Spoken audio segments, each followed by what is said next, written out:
সন্তান নষ্ট করার সবচেয়ে বড় দায়ী আপন গার্জিয়ান।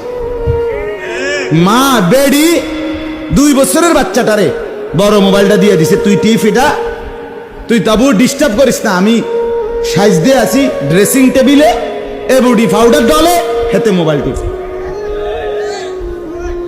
কথা বুঝেন নাই?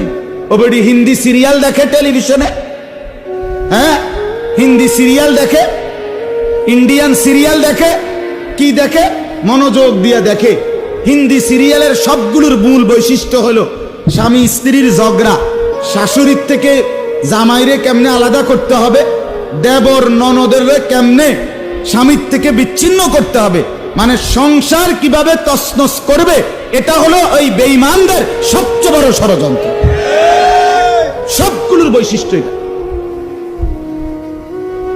মহিলারা এইটা দেখা বিবাহের পরে 6 মাসও একসাথে আর থাকতে চায় না। 6 মাসও না। বেডির সিদ্ধান্ত মরিয়ার বাসি তে বেড়ারে তার বাপ মার থেকে আলাদা করুন। জীবনের সাধনা এটা। হায় হায় লানত, অভিশাপ ওই নারীর প্রতি, যে নারী তুমি বেটি তোমার একটু সুখের জন্য স্বামী বেচারাকে আলগা করে লাইলা। তুমি তো কিছুক্ষণের সুখ হয়তো পাইবা, কিন্তু এই স্বামী মা বাবার নাফরমানির কারণে এই ছেলেটা তারে তো চিরদিনের জন্য জাহান্নামী বানাই দিল।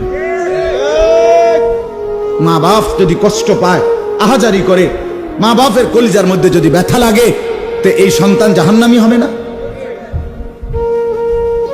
বলে। এজন্য আমরা প্রত্যেকেই এই কথাটা বলতেছিলাম, আজকে আমাদের সবচেয়ে বড় গুনাহ আমাদের ছেলেদের, আমাদের মেয়েদের, আমাদের নারীদের, আমাদের পুরুষদের, আমাদের জওয়ান, আমাদের বুড়া, আমাদের যুবতী, আমাদের বৃদ্ধা, সবার একটাই বড় রোগ আমরা চোখ অনিয়ন্ত্রিত।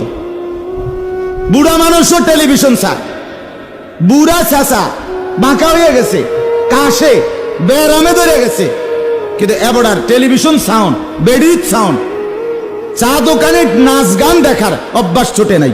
এমন অভ্যাস আছে কিনা বলেন না? যার নাই হেবড়া রাগ না হইলে ভালো।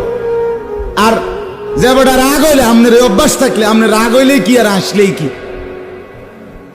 অতএব নজর নিয়ন্ত্রণ করা চাই, নজর হেফাজত করা চাই, নজর সুন্দর করা চাই।